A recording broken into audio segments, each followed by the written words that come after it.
Welcome to this edition of the Talk of Simsbury. My name is Dominique Avery. Today we're going to focus on the 2016 legislative session, which starts on February 3rd. Joining me for this discussion, as they did last year, are our local legislators, State Representative John Hampton and State Senator Kevin Witkos. I'm so glad to have you both here again. It's usually quite a lively show when we're here.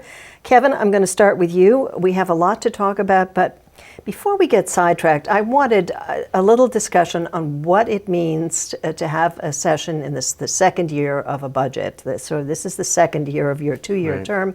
What is that? How is that different than the other years? Well, it's a short session. It's only 10 weeks in duration, and the bills are limited to things they're supposed to do with the budget items, any monetary issues. Individual legislators are also prohibited from introducing bills, so they must send a letter or request to the committee, and it's up to the committee of cognizance, whatever area of expertise that they cover, whether they want to raise the bill for a public hearing or not. So that's the main difference. That's the main difference. Okay, so now either one of you can jump in, John. People who are not familiar with the legislature think, oh, the legislature starts, they're going to start immediately in sessions, and but that's not how it works, right? Well, we're already in high gear in preparations for the session, and I'm sure Senator Witkos can relate that it feels like we've really been just going nonstop because we had the regular session and then a special session right after session, and then the drama, of course, leading up to the mitigation. And so, but we are busy. I'm sure Kevin is, with meetings and preparing legislation. Okay, right, but you're preparing legislation, you're preparing committee meetings, committee hearings, Sure. right? Right.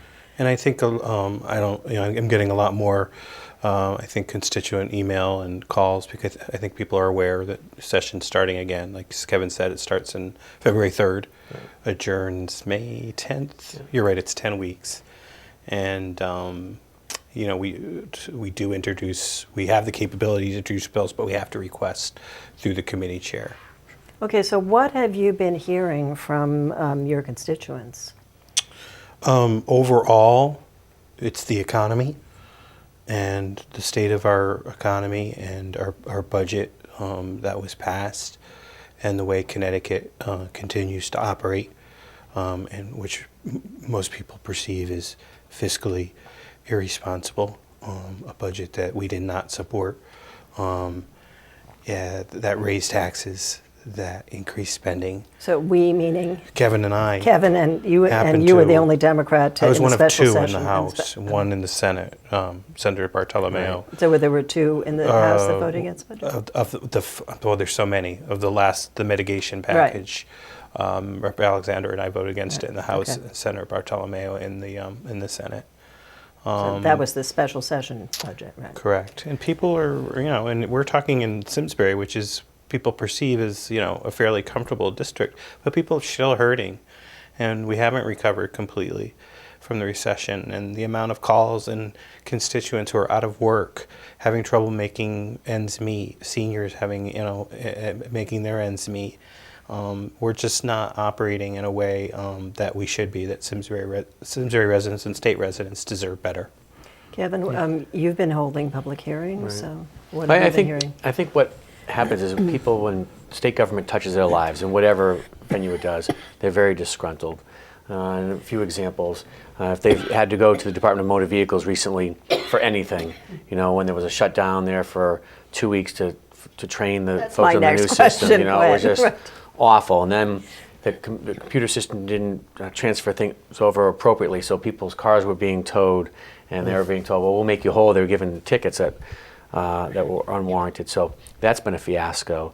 There's been tree trimming by the Department of Transportation, just clear cutting trees on our highways, which we're known for one of the most forested canopies in the country for that. I know and you people spoke love their out trees. on that. Did people bring that to your attention? Absolutely, they did. That was one of the things that were frustrating people. Again, it's It's the taxes and businesses leaving the state of Connecticut, and people are just outraged and upset. And they love the state of Connecticut, as John and I do, but they say pretty soon the only people that are going to be left are the takers of state services rather than the people that pay for the state services. So it's a cycle that we really need to break in Hartford, and I think John and I spoke at the Selectmen's meeting the other night that we think our philosophy is we're going to do no harm this session, because we believe that the temporary fix for the budget that ends in June 30th and the new one starts, we're already $500 million in the hole for that one. And close to $1 billion the following. In the out year, right. In the out year. And as Kevin mentioned with the DMV, it's adding insult to injury to be overtaxing our residents and then have our residents going to the DMV. It's like a third world country to get services that they should be entitled to for ease and comfort. Okay, there was a period of time, I mean, you have to straighten me out here, where the DMV was doing so much better. I would say 10 years ago or 8 years ago. What happened? I mean, there were, as I recall, there were no lines, but now they've been cutting back. They've cut back services in Winstead, which people here used to use.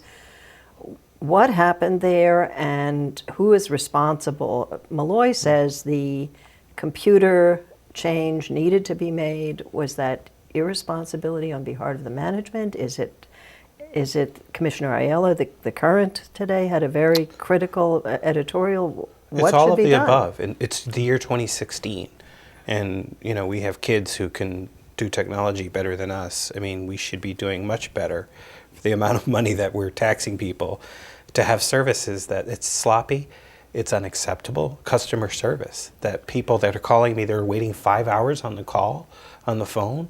I mean, it's so embarrassing. Poor management. It's poor management. Who runs a system where you don't run simultaneous tests to make sure that before you transition into the new system, the old system is, before you get off the old system, the new system is working appropriately? They just said, on this day, we're switching over without running simultaneous systems to make sure that it was capable of handling all the things. And then it was playing catch up from there. So, and had you close the offices for 2 weeks, people have to do things on a daily basis at the DMV. And I think part of the reason why, I want to back up to answer your question, why things have gotten better, was because we've done more things online now.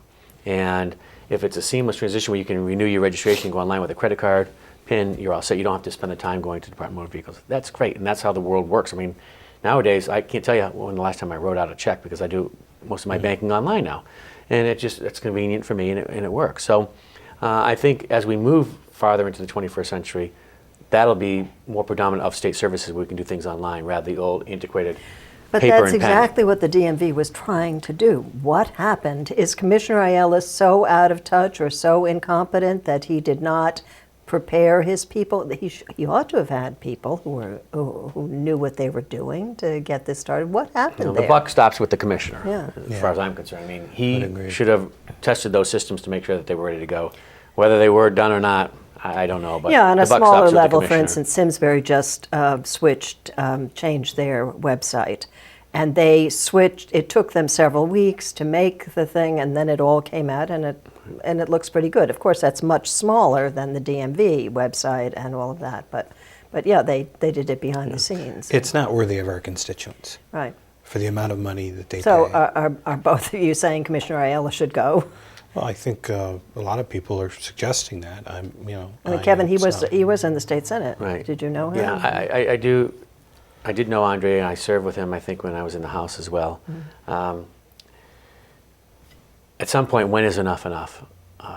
And this is not the first major mistake at the Department of Motor Vehicles. Okay, so we're not going to solve that problem today. Let me move on to something that's a little more political. This is an election year. Both of you are up for election. Are you running again? Oh, she just put us on the spot here. Gosh.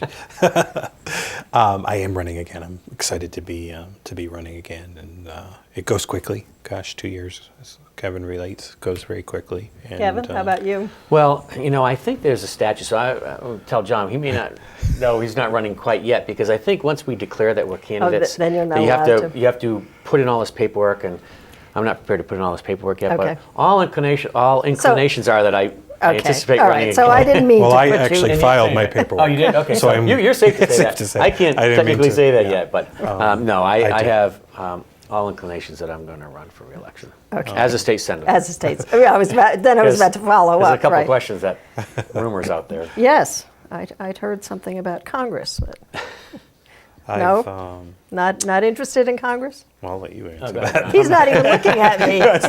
I'm enjoying my job. Well, like I very said, there's a much. lot of rumors. And, but yes, 2016 Okay. is upon us. All right, so somebody else who was mentioned, who was asked last night, we're recording this the day after the State of the Union, this address by President Obama, and I saw somewhere this morning that Rachel Maddow asked Malloy if he was interested in being a vice presidential candidate, and he said no, he was happy being governor.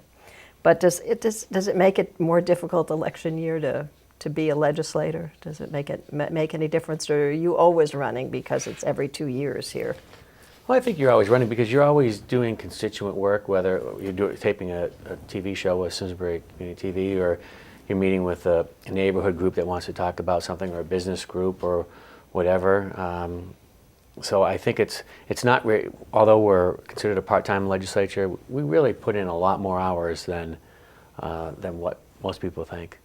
And we're being held accountable, and that's what we should be, as with any job. But this is an important job as public servants, that people are going to hold us accountable, and every 2 years to say, have you done your job representing us? And so, yeah, we're always... We don't have term limits in Connecticut, so everybody says the term limits is the ballot box. And I've always said to folks, if you don't like the way I vote, you should just vote me out. I said, I think I represent the communities that I represent 11 communities, so I think I represent them fairly well, and that's why I've been returned You have a to big Hartford. district, right? But if there's a large constituency block where people don't feel that I represent their interests, then I don't deserve their vote. So one of the things I touched on earlier, and you took the question a little bit in a different way, the first day of session, in the short session, the governor comes in and makes a State of the State / budget address in February. But you don't meet. The Senate doesn't meet immediately to take up legislation because there is none yet, and the House doesn't meet right away. So most of the work goes on behind the scenes and in committees, right? Correct. So what committees are you on, and are the committees already talking about things that need changing that you're involved with? I'm the vice chairman of the Committee on Children, and I'm on Aging Committee, Planning and Development, and Banks.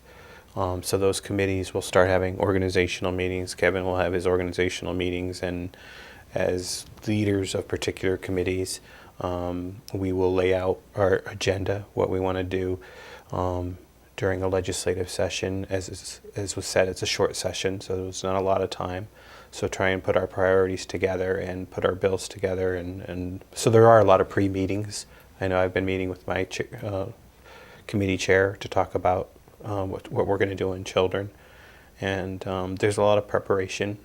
But I think largely, my perspective is it's going to be the budget, the economy, and as Kevin said, doing no harm.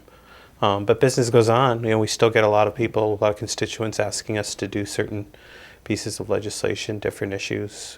We deal with a lot of different issues. Kevin?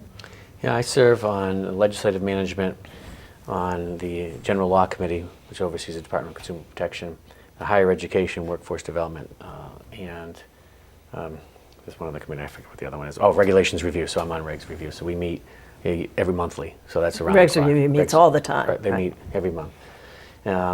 So we're starting to discuss, I'm ranking members on 2 of those committees, about what our agenda is going to be next legislative session. But, people will bring things forward, and a lot of the lobbyists and special interest groups are asking to meet with the legislators, kind of say what issues they need to want to be addressed. And I've got some things that I know I'm going to be working on next legislative session as well. So you held a news conference today at the Capitol on an environmental issue. Can you tell us a little bit about what that was? And Sure. What I'm proposing is a constitutional amendment to our state constitution to further protect our state forests and our parks. This legislature, while we have statutory protection now, it's too easy for the legislature to give away or sell state land when you thought it would be saved in perpetuity. It doesn't happen. Most recently was the Hampton land swap, where 17 acres along the Connecticut River, pristine, beautiful state park, was swapped with a private developer of 87 acres of well, so let's say the valley was nowhere near the 17 acres.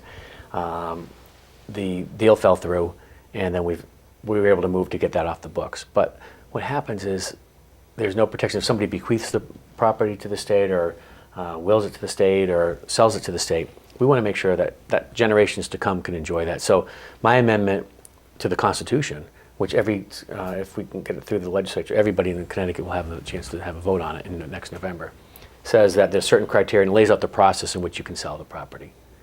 That's also what makes it very clear. It makes it transparent, makes it clear, and make sure that it's a supermajority that agrees with that before it's eligible to be sold. So I mentioned that you had a news conference. We're recording this on January 13th, and nobody came. Can you tell us why nobody came, what was going on that kept the reporters away from your news conference today, and talk a little bit about that? It's not Friday the 13th, but you'd think it was Friday the 13th. Yeah. It's a sad day for Connecticut. GE, General Electric, announced that they were relocating their headquarters to the city of Boston, our neighbors to the north. And of course, that was a headline grabber. That, I say, is a temporary setback for our state. We've got to look at why GE, they told us why they're leaving. So we've got to look at that and see what we can do as policymakers in the state to start correcting some of those actions. I was kind of surprised because it was mine's generational. But I understand the severity of that because that's going to have a huge impact on our economy. And will that signal other large, medium, or small employers to say, bye-bye? And one of the major things that they complain about is the unpredictability of what's coming next down the pike from the Connecticut legislature. So what exactly was GE's major complaint about the budget, and how was that handled? When they said last year that they were leaving, it was right after the legislative session ended. Well, I think there were three parts to that. The reason they wanted to leave. One was the loss of the tax credits to carry forward. Prior to, we would allow a business if they were losing their money, 70% of their tax credit they carry to the next year. That was reduced to 30%. So right off the bat, if you made investments in your company, you lost it. You lost 40% of that. Another one was the unitary tax, which we never had in the state of Connecticut. And that's why some of the largest employers that we have in Connecticut were headquartered in Connecticut, because we didn't have a unitary tax. What is a unitary tax? The unitary tax is taking all of your sales everywhere and reporting it so you capture more tax dollars from that company. So wherever the sales are, out of state or anywhere, or? It's a funding mechanism. It's a formula based. And so it's not like if Arizona sold something, then all that sales in Arizona comes to Connecticut and you make money. So, but anyways, we didn't have that. And that's another additional tax, which was huge to a big company like General Electric. And there was one other one, I don't recall off the top of my head what it was. But so those three things combined made them come to the Capitol and actually say to Governor Malloy, if you do this, if you sign this budget, we're out of here. And so that's when one of the special sessions we got called back in to try to roll some of those things back. I mean, that's all the governor could negotiate with the majority party, because they said, we're not cutting anything over here, so that's all we're going to give you over there. And as a result of that, that's, I think why John and I voted against it too, is most recently the governor cut municipal aid. Now, who would have thought you would cut municipal aid, and all that's going to do is drive up local property taxes. So it's really bad. So, tornado. Right. Neither one of you are in, well, you are in a leadership position, but you're in the minority. So what should the state be doing? I mean, I noticed the other day, I mean, it's very hard to make things run better. UConn is spending more money than they probably should be spending. I saw an item about somebody leaving the UConn Medical Center, and he got a $192,000 buyout. I mean, it's pretty unimaginable to me that this is still going on when we are in as precarious a position as we seem to be. Well, and after today's announcement, I don't know what it's going to take for people in legislative leadership positions to get it. That we are in a crisis mode, that we really used to be a glorious state of innovation. And when I was a kid, everybody's parent worked for the insurance company. We're the insurance company of the world, and innovation and manufacturing. Now we're known for bad decisions, Keno and casinos, and no real vision. And we're overspending. I look to Rhode Island as an example of a new governor who's doing some great things on pension reform, on capping spending and bonding. We got to look at that and focus on our priorities. It's no different than people's households. Focusing on what's important, the roof over your house, you got heat, you got all the basics. We're not looking at that, and we're just out of control. Part of it is we have certain legislators that they just won't do it.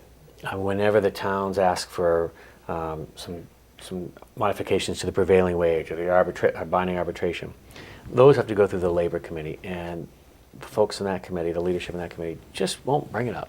And that's how the legislative process works. And in fact, they'd rather not bring up a bill that would benefit everybody. They look at, they'll go stand on a picket line to argue for better benefits to the folks with disregard to the employer. So that's the dichotomy we're dealing with in the General Assembly. And certainly back to the cuts, we're investing in transportation, which is great, but we're not investing in DDS, a personal favorite of mine, the world of intellectual and developmental disabilities. We're cutting them further and further, where we should be investing in those programs, because we're going to be paying dearly for those kids and adults who are going to be on the street. Okay, but you have to cut somewhere. Where are you going to Well, cut? I would have cut where we're looking at pensions, overtime, are ways to cut. I don't think we should be spending as much on the transportation plan as we are. It's just mismanagement of money, how we're allocating it and prioritizing it. Part of the problem comes down to some of the commissioners. I mean, the governor has not let go of one commissioner yet, and some of them deserve the boot. I know we've been very vocal in the Senate Republicans about Commissioner Katz. She runs DCF. More children have died under her watch than have ever before under a commissioner in the state of Connecticut. And you hear crickets from the governor's office. Well, she started with so much promise. Very smart, thoughtful person, no? And she's not the caseworker, but Right. she oversees all that. Right. Nothing. So, but where else? I mean, what? I've heard the Senate Minority Leader Fasano say that Malloy is busy. He works hard. He's extremely energetic. Right. What are we to do? Well, I mean, there's a lot of different things. If you looked at a budget that was prior to the negotiations of the last plan, the Republicans put forward a balanced budget. We vetted it through the Office of Fiscal Analysis, so nobody could say, you just put numbers on a piece of paper, it doesn't balance. They went through it and they said, no, this is a good, accurate budget. It lives within its means. It starts paying off long-term obligations. But the problem is, Dominique, we can't even get those that are in charge of the specific committees to entertain things for the future. So, for example, we talked about pension. We have a $70 billion outstanding liability on our pension plan. And nobody talks about that. We're only at 42% funding when most actuaries would say it should be about 82% is healthy. We have, in every session we try to say, any new employee that joins the state of Connecticut should be on a 401k type system. Yeah. We can't even get that passed. That would be huge. And here's employees that don't even work for us yet. And when you get your job offer, this is spelled out your benefit package. You either take a job or you don't, based on what you're offered. But we can't even get that accomplished. So until we can change the mindset of the legislators there that says, no, I'll support that. Let everybody that was hired today keep the existing benefit structure that they were under, because that was the deal made when they accepted the job. But going forward, we need to start addressing those, and we can't even get that done. That would be a huge step.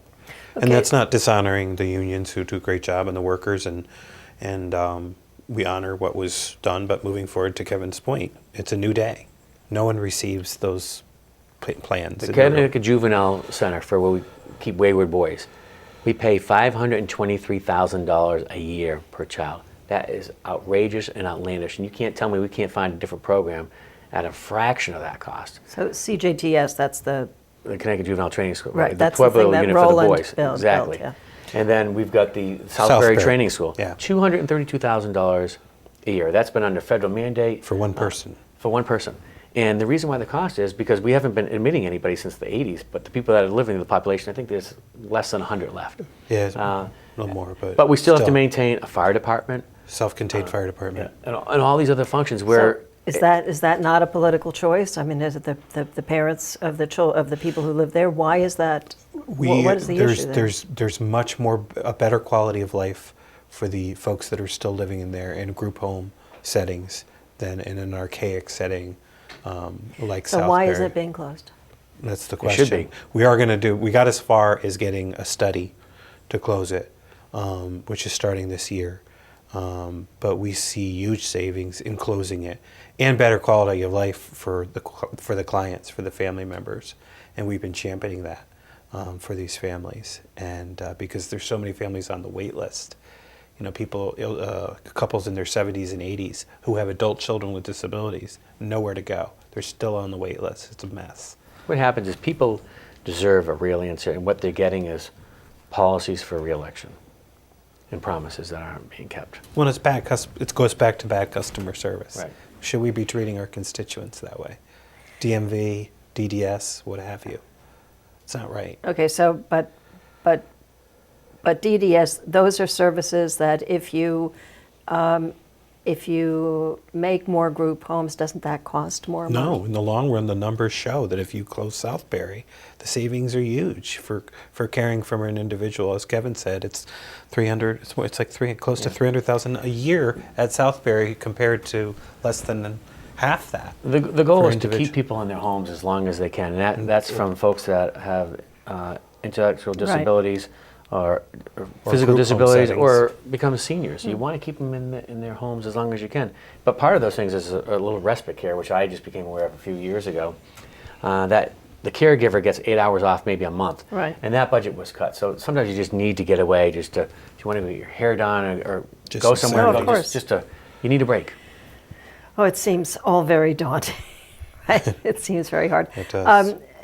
One thing that I wanted to ask you about is body cameras were passed last year, and I read recently that there were some local police departments who were not happy and about the hidden costs. Have you paid attention to that at all? Well, I think originally the proposal was that they were going to be required to have them with no funding, correct? When it started, Yeah, it goes back. It was public safety. originally they were going to do 3 test towns: a small police department, medium size, and a large one. And then that got evolved into part of the Second Chance bill, Right. and which allowed people to not go to jail, get diverted, etc. And for that, it became voluntary. Any police department that wanted to get the cameras in the first year would be 100% reimbursed. And we set aside $10 million for that. But I was just down with the state police today, and they told me, well, Kevin, the cost of the storage is what's really going to hit us. So we might have to tweak that again. But, I think I support it. I supported the cameras. Right. I think, and as a former police officer myself, Right. I told my officers, just act like you're always being recorded, because you never know in today's world who has a camera on you. And you know what? The camera's going to be there for your protection. You know what? Our time is up. Oh my gosh. I can't believe it. We haven't. I had a whole bunch of other questions. I thought we were going to do 2 hours, Dominic. We were ready. Right. Well, we were I going to brought my do sleeping it. bag. I know. So anyway, thank you for coming, both Thank of you. you. Yeah. It's always a pleasure to have you here, and finally thank the people behind the scenes here Absolutely. for helping us get on the air.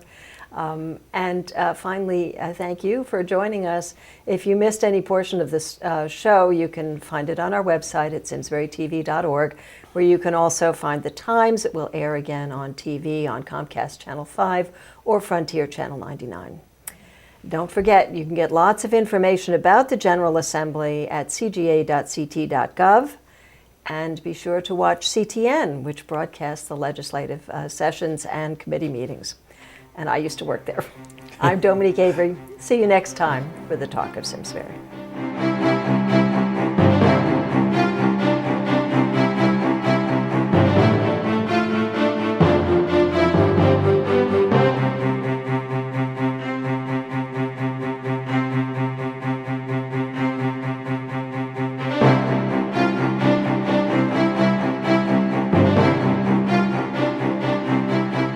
Funding for Simsbury Community Television is provided in part by contributions from viewers like you. Thank you.